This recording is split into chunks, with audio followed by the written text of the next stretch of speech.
আপনি কি এই এবং ওই জোটে আপনারা হবেন এক নাম্বার। দ্বিতীয় যে প্রশ্নটা, আগামীতে জাতীয় নির্বাচনের আগে স্থানীয় সরকার নির্বাচনের দাবি আছে কিনা, বা স্থানীয় সরকার নির্বাচনটা আসলে আপনারা কখন চান? ধন্যবাদ। প্রথম যে প্রশ্ন এসেছে ভাইয়ের, সেটা হলো যে বৃহত্তর ইসলামী জোট বা দেশপ্রেমিক জোট, সেই বিষয়ে আমি আমার বক্তব্যের মধ্যে পরিষ্কার করেছি যে নির্বাচন ব্যবস্থাটা কোন সিস্টেমের আওতায় পরিচালিত হচ্ছে, পিআর পদ্ধতি কতটুকু থাকছে বা থাকছে না, এই বিষয়গুলো আমাদের চূড়ান্ত সিদ্ধান্ত গ্রহণ করার জন্য এটা অন্যতম এক মৌলিক নিয়ামকের ভূমিকা পালন করবে। সেটা চূড়ান্ত না হওয়া পর্যন্ত আমরা আমাদের দলীয় সিদ্ধান্ত চূড়ান্তভাবে ঘোষণা করতে পারছি না। তবে বাংলাদেশ খেলাফত মজলিসের রাজনৈতিক ঐতিহ্য হলো যে ইসলামী শক্তির ঐক্যকামী সংগঠন বাংলাদেশ খেলাফত মজলিস। বাংলাদেশ খেলাফত মজলিস 1989 সালে প্রতিষ্ঠার এক বছরের মাথায় 1991 সালে বাংলাদেশ খেলাফত মজলিসের তৎকালীন প্রধান শাইখুল হাদিস আল্লামা আজিজুল হকের নেতৃত্বে বাংলাদেশে ইসলামী ঐক্যজোট গঠিত হয় সকল ইসলামী সংগঠনগুলোকে নিয়ে।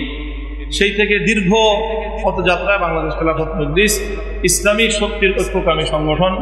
কাজে এবারও আমরা বলছি যে যদি দেশের প্রয়োজনে এবং নির্বাচনী ব্যবস্থায় ইসলামী শক্তি ঐক্যবদ্ধ হয়ে জাতীয় নির্বাচনে অংশগ্রহণ করার প্রয়োজনীয়তা অপরিহার্যতা থাকে, তাহলে বাংলাদেশ খেলাফত মজলিস ইসলামী শক্তির বাংলাদেশের রাজনীতিতে উত্থানকে দেশের স্বাধীনতা সার্বভৌমত্ব রক্ষার জন্য অপরিহার্য মনে করে।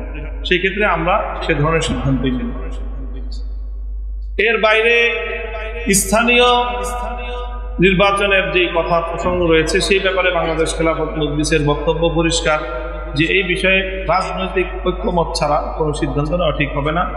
এই জন্য আমরা জাতীয় ঐক্যমত্য কমিশন এবং প্রধান উপদেষ্টা বরাবর বারবারই বলেছি যে এই বিষয়গুলো নিয়ে রাজনৈতিক দলগুলোর আরো ঘনিষ্ঠ আলাপচারিতার মাধ্যমে একটা মতৈক্য প্রতিষ্ঠা করেই তারপরে স্থানীয় নির্বাচনের দিকে যাওয়া উচিত।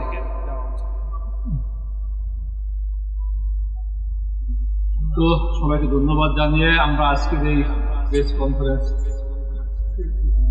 শেষ করলাম।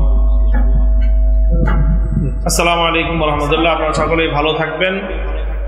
জি, আমাদের যেসব জায়গায় একাধিক প্রার্থী আছে সেখানে আপনারা কিভাবে মূল্যায়ন করতেছেন? আমরা আজকে এখানে সকল প্রার্থীদেরকে ডেকেছি, সংগঠনের নির্বাচনী দৃষ্টিভঙ্গি তাদের সামনে তুলে ধরেছি। এটা আজকে আমাদের একটা ইনিশিয়াল প্রোগ্রাম ছিল। এরপরে সামনের দিকে আমরা ধীরে ধীরে সকল প্রার্থীদের সাথে আরো অধিকতর যাচাই বাছাই করা হবে। যে সকল অনেক আসনেই একাধিক আমাদের প্রার্থী রয়েছে, আমরা দেশ জাতি এবং সংগঠনের সার্বিক কল্যাণ বিবেচনায় তাদের মধ্যে থেকে একজনকে চূড়ান্ত করব। জি, আপনাদের সকলকে ধন্যবাদ। আসসালামু আলাইকুম ওয়া রাহমাতুল্লাহ।